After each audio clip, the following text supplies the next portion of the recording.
मी प्रथम दीपावलीच्या आपल्या सगळ्यांना शुभेच्छा देतो।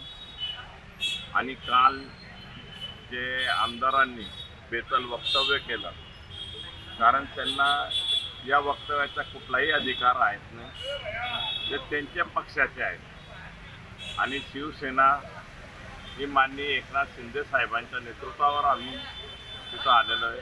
पालकमंत्री माननीय गुलाब भाऊंच्या नेतृत्वावर आम्ही एकत्र आलेलो आहोत। आणि त्या हिशोबाने त्याचा निर्णय घेणारा आणि सगळा अधिकार हे माननीय गुलाब भाऊंना, माननीय एकनाथ शिंदे साहेबांना, वरिष्ठांना आहे।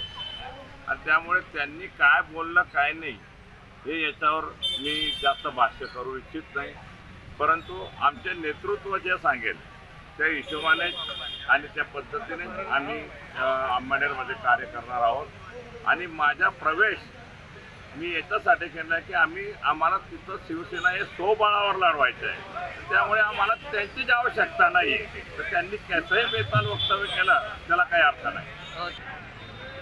त्यांनी हे वक्तव्य केलं याचा अर्थ त्यांच्या मनामध्ये परिणाम मोठा आहे ना।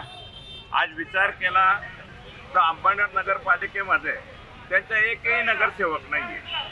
शिरीष चौधरी मित्र परिवाराचे हे 12 नगरसेवक आहेत आणि माजी आमदार साहेबराव धोंडू यांचे नगरसेवक आहेत। अनिल भाईदास यांचा एकही नगरसेवक नाही आहे, एकही नगरसेवक ते निवडू शकत नाही। तर त्यामुळे त्यांनी हे बेताल वक्तव्य केलं आहे। आता ॲक्सिडेंट झालेला आहे त्यांना, की ॲक्सिडेंटमध्ये ते निवडून आले म्हणून ते आता बेताल झालेले आहे, कारण त्यांना मंत्रिपद मिळालं नाही, त्यामुळे ते हयाल झालेले आहेत। त्यामुळे ते कुठेही काय बोलतात, त्यांच्या बोलण्यावर आम्ही अर्थ घेतो। नगरपालिकेची निवडणूक आम्ही तो स्वबळावर लढवणार हे आमचं निश्चित आहे। जिल्हा परिषदची निवडणूक आहे ती माननीय एकनाथ शिंदे साहेब, माननीय गुलाब भाऊ यांच्या नेतृत्वावर ते ज्या पद्धतीने आम्हाला सांगतील आम्ही स्वबळावर पण तयारी आहोत, परंतु त्या पद्धतीने सांगतील त्याच्या नेतृत्वावर आम्ही लढणार। आता isakal.com आहे देशातील नंबर 1 ची मराठी न्यूज वेबसाईट।